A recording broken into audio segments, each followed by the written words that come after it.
அனைவருக்கும் வணக்கம். இன்றைக்கி நம்ம நிகழ்ச்சியில் பேச போகிற டாபிக் என்னென்னா, ரீசெண்டாக வந்து பார்த்திங்கன்னா நான் படையப்பா படத்தை பார்த்துருந்தேன். சின்ன வயசுலும் வந்து பார்த்திங்கன்னா படையப்பா படத்தை நிறைய வாட்டி பார்த்துருக்குறேன்.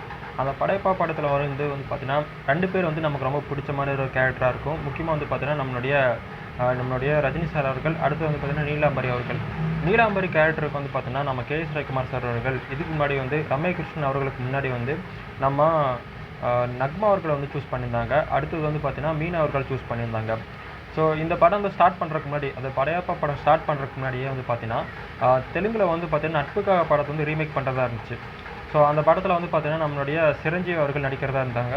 நம்ம மீனா அவர்களுடைய கதாபாத்திரத்தில் வந்து மீனா அவர்கள் வந்து பார்த்தீங்கன்னா சிம்ரன் அவர்களுடைய கதாபாத்திரத்தில் நடிக்கிறதா இருந்தாங்க. ஸோ அந்த கேரக்டர் நடிக்கும்போது வந்து பார்த்தீங்கன்னா சிம்ரனுடைய கேரக்டர் வந்து பார்த்தீங்கன்னா ஒரு ஈவிலான ஒரு கேரக்டர். ஸோ அந்த கேரக்டர் வந்து மீனா அவர்கள் நடிக்கும்போது ஒரு டெவிலான லுக்கை கொடுக்கணும் அப்படின்னு சொல்லிட்டு எவ்வளவோ கஷ்டப்பட்டிருக்காரு கே.எஸ். ரவிக்குமார் சார் அவர்கள். ஆனால் அவங்களால கொடுக்க முடியல. அதுக்கான காரணம் என்னென்னா வந்து பார்த்தீங்கன்னா மீனா அவர்களுடைய ஃபேஸ் வந்து ஒரு சைல்டிஷான ஃபேஸு. ஸோ அதனால் வந்து பார்த்தீங்கன்னா இந்த நீலாம்பரி கேரக்டரில் அவங்க நடிக்க வச்சு நல்லா இருக்காது அப்படின்னு சொல்லிட்டு முடிவு பண்ணிட்டாங்க. அடுத்து நக்மா அவர்களை சூஸ் பண்ணியிருந்தாங்க. ஸோ நக்மா அவர்களும் வந்து பார்த்தீங்கன்னா நம்மளுடைய டேட் காரணமாக வந்து பார்த்தீங்கன்னா அந்த படத்தில் அவங்களால நடிக்க முடியல.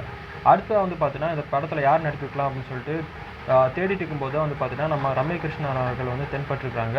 ஸோ இவங்களை வந்து நடிக்க வச்சா நல்லாயிருக்கும் அப்படின்னு சொல்லிட்டு ஒரு டைம் மேக்கப் டெஸ்ட்டெல்லாம் எடுத்து பார்த்துருக்காங்க. இந்த படத்தில் அவங்க கச்சிதமாக பொருந்துறாங்க. ஸோ அதனால் அந்த படத்தில் அவங்க நடிக்க வச்சு இந்த கேரக்டர் ரொம்ப அற்புதமாகவே பண்ணியிருக்கிறாங்க நம்ம நீலாம்பரி கேரக்டர் நடித்த நம்மளுடைய ரம்யா கிருஷ்ணன் அவர்கள். ஸோ நீலாம்பரி கேரக்டரில் வேறு யார் நடித்தா நல்லாயிருக்கும்னு சொல்லிட்டு உங்களுடைய கருத்துக்கள் என்னன்னு சொல்லிட்டு மறக்காமல் கீழே கமெண்ட் பாக்ஸில் கமெண்ட் பண்ணுங்கள். நாளைக்கு இதே மாதிரி ஒரு சூப்பரான டாப்பிக்கில் அவங்க சந்திக்கும் வரை உங்களிடமிருந்து விடைபெறுவது நான் உங்கள் விஜய் துரைசாமி.